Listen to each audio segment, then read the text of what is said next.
Keegan, this is a letter to your parents explaining the circumstances of your suspension. That's mental. You are mental. You just like to cause trouble. The question people are asking me is are we closing the borders? Are we going to quarantine the country? You don't need to be scared anymore, love. You're going to be okay. What about Dad? There's no cure. Go to St. Mark's. Wait for me there. I'll get home. I promise. The Keegan. Sir? You're on probation. Someone's coming. You need to hide us. Where are they?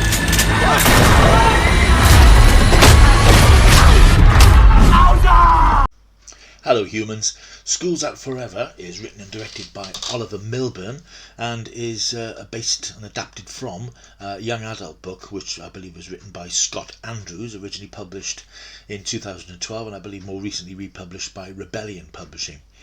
Now I love me an apocalyptic fiction film or book, Day of the Triffids, anything particularly that's about the end of the world. Even in the current pandemic climate, I've still got an appetite for that sort of stuff. I can just put up with and I enjoy those sorts of stories where the human race is threatened with extinction, whether it's by a virus, a zombie uprising, an alien invasion.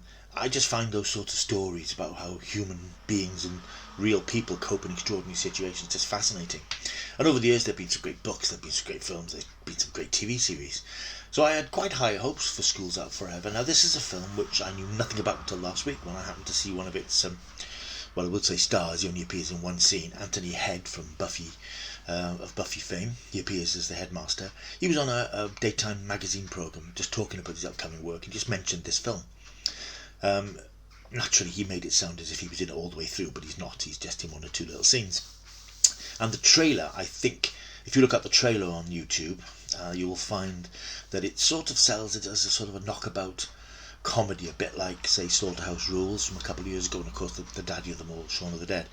But it really isn't that sort of film at all. It's much tougher, much more brutal, and actually quite a bleak experience. I found myself a bit, not exactly depressed by it, but it sort of hung heavy around me when I watched it last night. The basic story here is that we're in a private boarding school called St. Mark's, and as the film starts, one of the pupils, a 15-year-old boy called Lee, who's played by Oscar Ferdinand, he is expelled from the school for mischievous behaviour, and the headmaster's had just about enough of it and he can't cope with it anymore, so he's expelled. His father, played by Steve Oram, who again has a very brief cameo role, he gives him a lift home, and on the way Lee can't quite bring himself to give his father a document explaining exactly why he's been expelled. He doesn't really have to worry, because when all this is going on, a virus is spreading across the world, a sort of a super flu, if you will, that before long has clearly wiped out the majority of the world's population, including, slight spoiler I suppose, Lee's dad. Left on his own to fend for himself, Lee quickly realises that home isn't the place to be. He's in contact with his mother, who's out of the country, and she promises to come back and find him, and she advises him to get back to the school, get back to St. Mark's as soon as possible, to find sanctuary behind the school gates. When he gets there, he discovers that several of the teachers have survived, and a lot of the kids, because they, like he, have got O negative blood, which makes them immune to the virus. So there are survivors, but of course society has collapsed and they've degenerated into not exactly wild animals, but of course they've got to scrounge off the land, scrounge from the collapsed society. So far so, survivors. It's all very pleasant in a sort of a darkish way. I say I was expecting a bit of humour, because that's what the trailer led me to believe, but it isn't that way at all. Before long the school becomes under attack from people from a nearby militia that's formed itself and is apparently sweeping the country.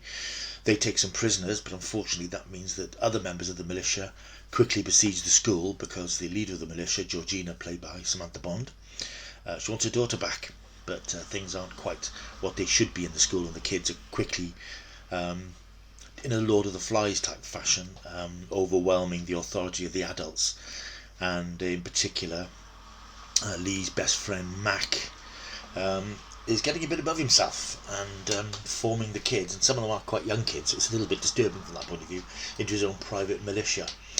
What transpires then is the last half an hour of the film is quite difficult in a way. I mean, I've seen a lot of stuff over the years. We've all seen lots of horror films and zombie films, but this is sort of quite young kids wielding guns and being shot, and some quite nasty, not particularly explicit violence, but quite shocking in the scenario. You're basically in a school, you've got kids being attacked by adults, you've got adults attacking kids, and just becoming ruthless because they're trying to survive. Everyone's trying to survive, but there isn't much light and shade in this. It's very much a very dark, nihilistic sort of bleak film.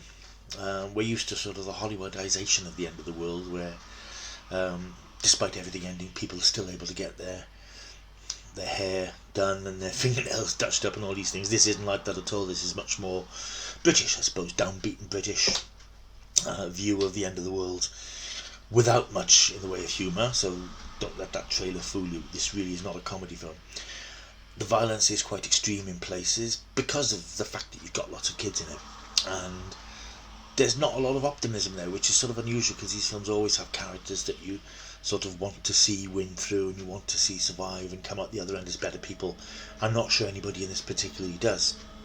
Everybody does really bad things, and you're left with a feeling that you've not really had a good time. It's a very well made film. Now, interesting fab fact about Oliver Milburn, who wrote and directed it. I actually spoke to him or interviewed him several years ago when I started writing for Starburst again, back 2011, 2012. He just directed his first full-length film. It's a very low-budget film called Harsh Light of Day, which was a sort of home invasion vampire film. And I was very impressed with it. It looked sort of grainy and video-y, and it obviously didn't have massive production values, but you could see that he knew his way around a story and his way around a camera. And I chatted to him, and I met him when he came to Cardiff, and which is where I live, by the way, just outside. He came to Cardiff for a screening at the local art cinema, and I chatted to him there. And I wouldn't say I followed his career because he dropped off the radar a bit. I looked on his IMDb profile, and he's done a few short films, but this is his sort of much awaited second film, and it's very competently made. It's very well made, it's very well directed. He clearly knows what he wants, and it's got a very specific visual style. He's also written the script, which does what it needs to do. It doesn't do any more than that. It moves the story along. The dialogue does what it needs to do, but it's very well made. Clearly it's a bigger budget than his last film, but it's not a mega budget, so it's not really concerned with showing the effects of the pandemic across the world. We do get some shots of abandoned cars and bodies and things, so you get that, which sort of shorthand depictions of what's happened in the world. But ultimately I think I came away from this thinking I admired the film, but I didn't love it, and I can't even say I enjoyed it, because it's hard work, because it's, you know, I suppose in a pandemic as well, maybe it's not the sort of entertainment that we're necessarily looking for. But even by those standards, it's sort of just bleak. Bleak is the only way. That's the word that keeps popping into my head. It's a bleak film. Although it does have an optimistic ending, sort of things turn around in the end a little bit, and it sort of sets itself up for a sequel, because although I haven't read the book, I understand that there are several story strands which aren't featured in this, and of course the whole situation with him meeting up with his mother again isn't resolved, so I dare say that everyone involved is hoping for a sequel. How that's going to pan out, of course, now that there's no box office to take into account. It's on streaming services now. It's on Amazon, it's on Apple, all the usual places where you can stream your films if you want to take a look at it. I cautiously recommend it. You want to have a good time with it. It won't make you feel good, but you will admire the way it's made. You'll admire the ambition on what's probably a very small budget. You might feel a little bit shortchanged because the trailer shows Anthony Head, who is in just one scene. But you do get good support from Oliver Macqueen, who some of you might remember as Neil's dad in The Inbetweeners. And as I said, Samantha Bond plays the lead of the militia, and we know her as Miss Moneypenny, and her appearances in umpteen comedy series like Outnumbered and so on. So she's a small and big screen regular. So it's a good cast. They all work well. The kids are all good.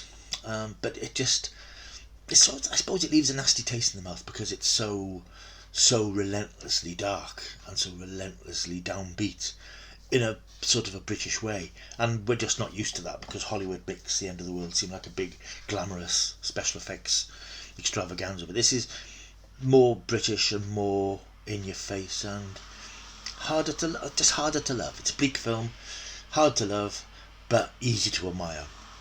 So that's School's Out Forever, written and directed by Oliver Milburn. It's good to see him back. As I say, I was very impressed by what he did on a tiny budget with his first film years ago.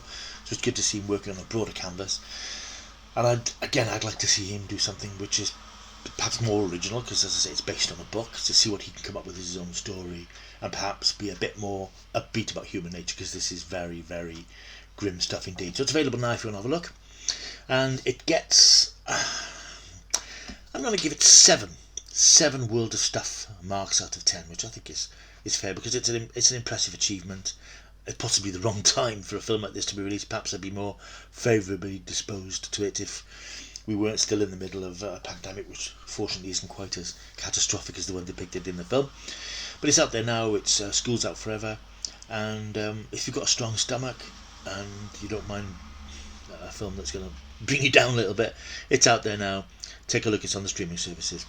Thank you for watching. Like, subscribe, comment, all that sort of usual stuff, and I'll see you soon for another video. Why don't we do a little recon? Hello? Get medicine, be heroes.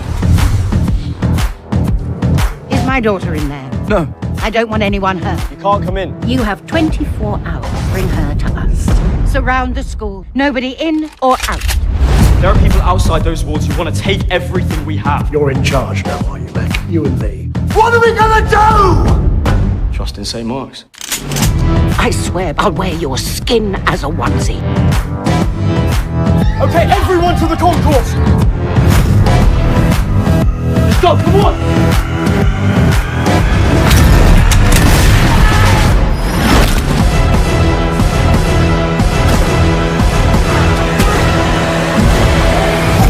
Stay alive. It's what your mum would want now.